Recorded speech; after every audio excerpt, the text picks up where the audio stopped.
Hey, what's up everybody, and welcome back to Save Station. Today we're going to be talking about Super Mario Run, and I have our expert here on Super Mario Run, Marley. And by expert, he means I've played the free-to-play mode a bunch of times. Yep, I haven't played it yet, so... I'll probably actually be buying it tonight. You're the professional here on that game. And that's interesting you just brought up. So I want to talk about Super Mario Run and kind of the troubles and tribulations it's been having recently, and like this is affecting Nintendo's stock prices and stuff too. So it's weird because it's on one hand it's making them a decent chunk of money, but then on the other hand it's kind of causing some problems on, I guess, the its net worth. Its and net like worth. Nintendo's net worth and stuff. Like Yeah. their Super Mario Run has come out. In 4 days, it made $40 million. Which is nothing to scoff at. That's definitely nothing to scoff at. Like, that's respectable. I think it's had... how many downloads was it? Some 15 million. That was the first weekend, so yeah. I don't know what it's at now. It's probably more. It's probably obviously. more. Yeah. It's probably close to 20 million now. Yeah, I would imagine so. And that's pretty good. Obviously, it's not as crazy as Pokemon Go. No. But that was just like a phenomenon. Like, yeah, that was some... Pokemon Go was totally something new and different. Yeah. Whereas, like, this is a very good entry into a long-running genre that has been on the App Store since the App Store's inception. Yeah. And so what's happening with their stock price right now is I watch Nintendo stock pretty carefully, and I own stock in them, so I watch it, and why don't you go to the investors meeting, Carson? I'm not that important. So what's happening is their stock was sitting around about $32 per share, which has been very respectable ever since they outlined their mobile plans and Pokemon Go came out and everything. It's been sitting in the 30s for a little while now. Yeah. Which has been a lot better than what it used to be when the Wii U was in its heyday. It was around $19 around the way. If you want to call it a heyday. Yeah.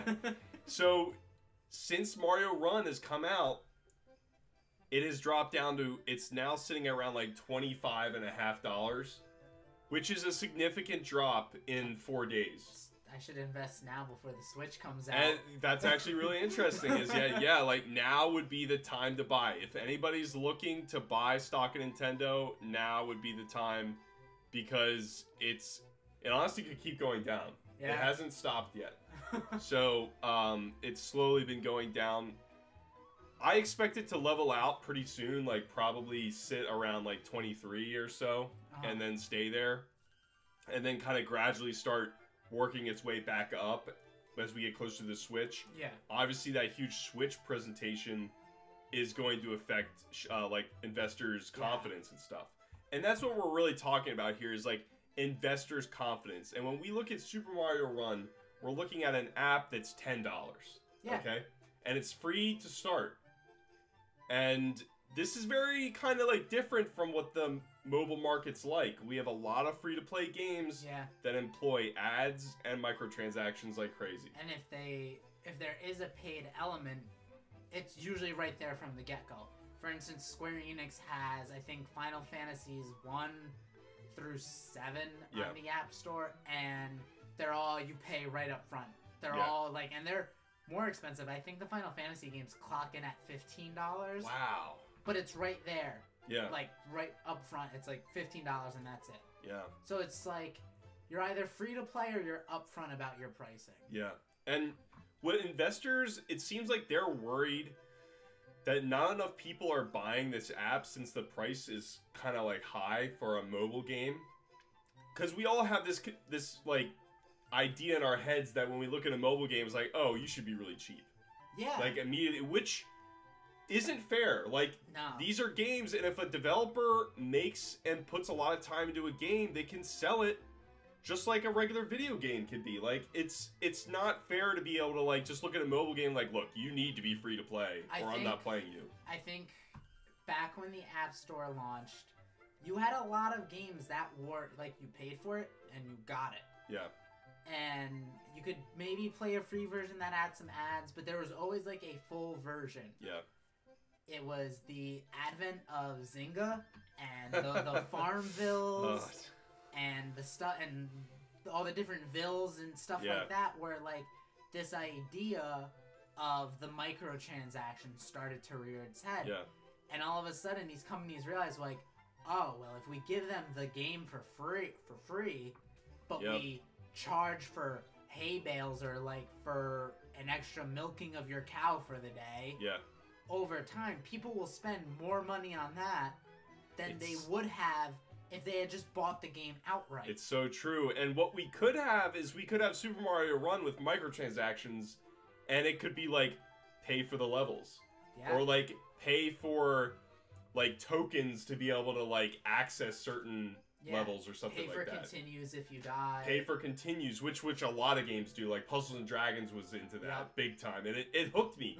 I ended up paying... It hooked all three of us. I ended up paying about $20 into that game, and after that, I realized that I did that. I was like, this is crazy. Well, I'm stopping now. As someone who's thoroughly addicted to, like, the mobile market, I can say, first of all, I easily spent over $20 on Puzzles and Dragons. Yeah. I've easily spent way more than that on Pokemon Go. Yeah. Like, so I'm guilty of it. Like, I get roped into these games, especially if I start having fun with them. I've said it on our other podcast, Checkpoint, which you can check out here at the Save Station. At the Save Station. I'm not good at plugs. If a mobile base game is good, then it has its hooks in me, and it will definitely make money off of me. Yeah. And they didn't want to do that with Super Mario Run, which I think is admirable. Yeah, I kind of see it as like they're trying to set like a precedence on the app stores. Like, look, guys, this can work, and I think it is working to an extent. Like, they made $40 million in 4 days on this app. Like, and I don't know how much time they put into like making this game and stuff, but it seems like it's pretty competent. Like, I haven't played it or anything, but you've played it some, and it's a lot of fun. I've played a lot of Endless Runners. I think that out of all like the different kinds of games on the App Store, Endless Runners are kind of my favorite. Yeah. Like, I was really, really addicted to Temple Run and like Jetpack Joyride and stuff. And this is definitely one of the better ones. Like, there's an artistry to it, there's a polish to it, there's a unique kind of spin on how to handle or traversing the map. There's clearly a lot of thought that went into the game. It's a lot of fun. Yeah. And so I don't see the problem with them charging for it. I think here's what happened with the mobile space, I think, personally. I think these companies built this free-to-play model because they knew they would make more money in the long run. I don't think your average consumer realized that. I think they thought, we're getting a free game. Yeah. And without thinking, they didn't realize that they were paying into it more and more and more. Yeah. Free sounds so good up front. It sounds awesome, right? And so they got lured into this false sense of like giveness. Yeah. Like, oh, these developers are giving us free games. That's awesome. Free games.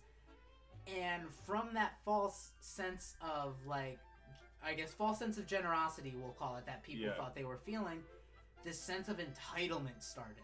Yeah. And now people feel entitled to free games on their phone. And guess what, guys?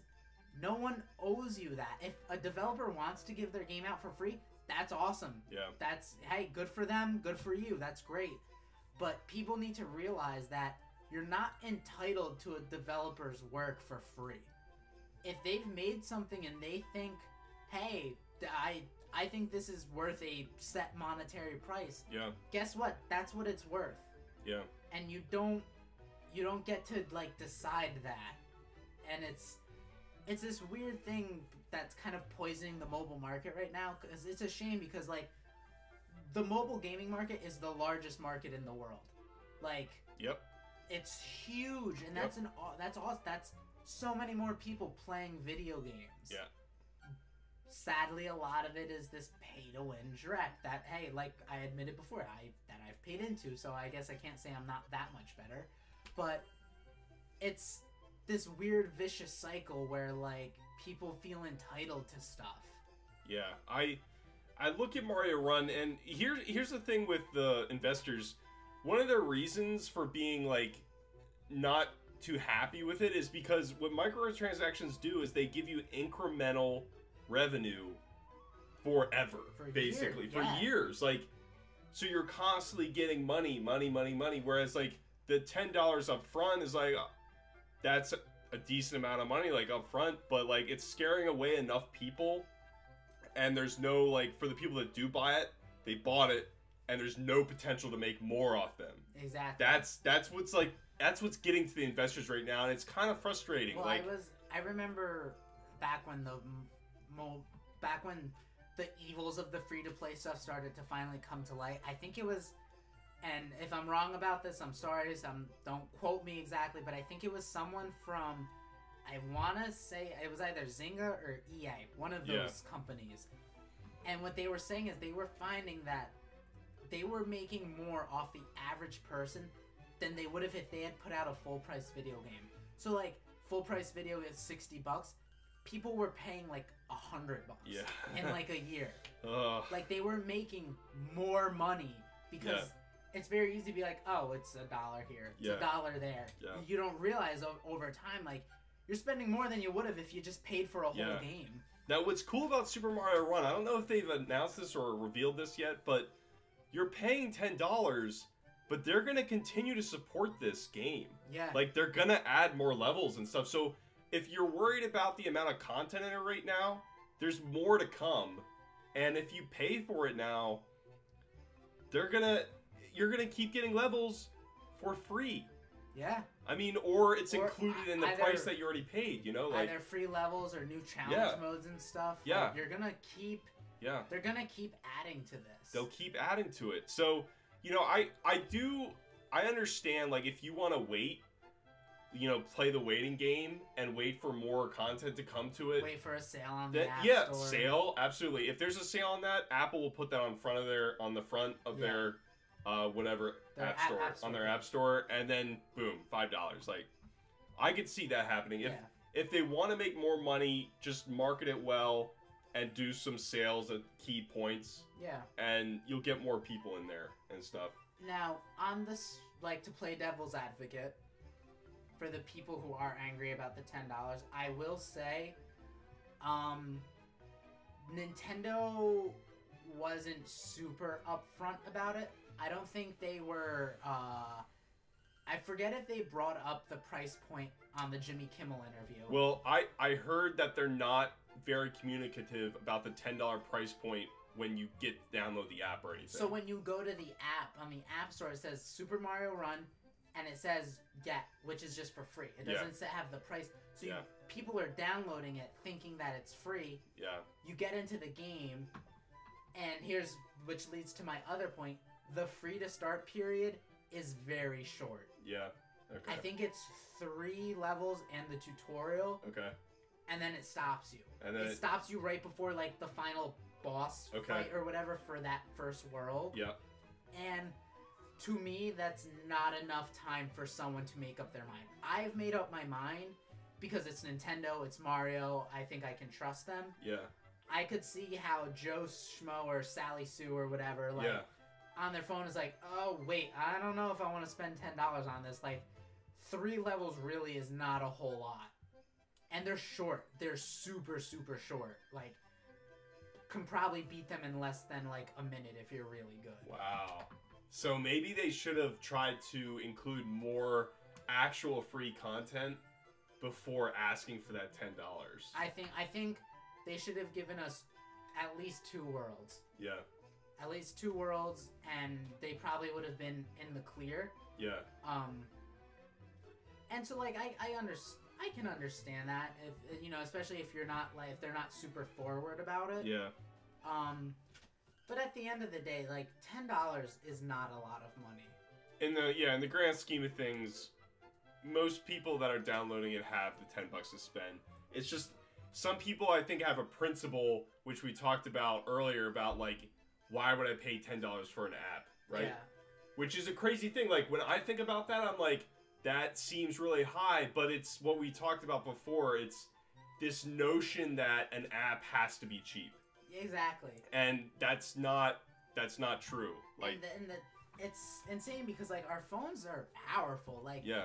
The processing power on the phone is better than the 3DS. Yeah. Like, there are games on phones that look better Yep. than 3DS games. Like, Yep. So like developers can put out really, really cool stuff on our phones. There's a mobile version of Unreal 4. Yeah. For mobile. So it's like, I feel like we need to stop just treating phone games like these cheap little tchotchke things. Yeah. And there's a lot of shit out there, but it's because of this. It's the race at the bottom that already happened. Like, when the free-to-play thing, like, caught on and stuff, and developers were like, oh, man, dollar signs in their eyes. It just, like, spiraled down. Yeah. And hopefully, maybe, like, we can start rising back up from that, and there's always been some quality app games. Yeah. But I feel like they could have charged more, but they were afraid to. Yeah. Because they were afraid asking too much would, you know, like, take people away. Yeah. But at the same time, like, you guys put a lot of work into an actual really good game. I wish you could charge what it's worth. Yeah. Dude, you know? I totally agree with you. I mean, once again, gonna go back to Puzzles and Dragons. Like, Puzzles and Dragons is really fun. I would totally love to just have it. Yeah. And without the microtransactions. Yeah, maybe pay for special eggs or something like, or you know. Isn't there a 3DS Puzzle and Dragons? There is. So I guess that's the version we should probably get. You just won't get any of the cool like licensed tie-in promotions. Yep, that's true. But I don't know, it's a weird position for them. Like, I wonder if this is going to affect Fire Emblem and Animal Crossing now. Yeah. Because those are the other two properties coming to mobile. They'll probably look at their price points and reevaluate what they want to do. Yeah. I kind of hope they stick to their guns. Like, whatever plan they had ready for it, I say just stick to your guns. Like, again, they made 40 mil in 4 days. Like, that's pretty impressive. Yeah. But it's better than any of their other console games. Yeah. No other console game would make that much money. I forget who it was on Twitter, but someone said more people in 1 weekend on the App Store have spent time with Mario than in all of the Wii U's lifespan. Oh, poor Wii U. R.I.P. Oh, jeez. Yeah. Yeah. Well, do you have any closing thoughts on Mario Run? No, just, you know, if you've got an iPhone and you played those 4 levels and you liked it, buy it, support this. Maybe if enough people do, we can kind of turn the tides on the App Store. Yeah. I need it to come to Android, though. Yeah. It needs to come to Android so I can play it. So I'm just waiting for it to come to Android. Hopefully in 2017 sometime it will. Yeah. And they'll make even more money. There's a lot of Android phones out there. There's more Android phones than there are iPhones. Yeah. But I forget what they're... I think developers have said that there are more Android phones than there are iPhones, but they have like the highest attachability rate with iPhone users for whatever reason. I don't know the science behind that. I don't know. All right, everybody. That was a good little round table discussion there on Super Mario Run. Let us know what you think of the game and if it's too expensive for your tastes and stuff like that. We let you know our thoughts on it. We think it probably is worth the $10 and it's going to be supported in the future. So just let us know in the comments what you think about all that. Thanks, Marley, for being on. Yeah, no problem. And thanks, everybody, for listening / watching, and we'll see you at your next save.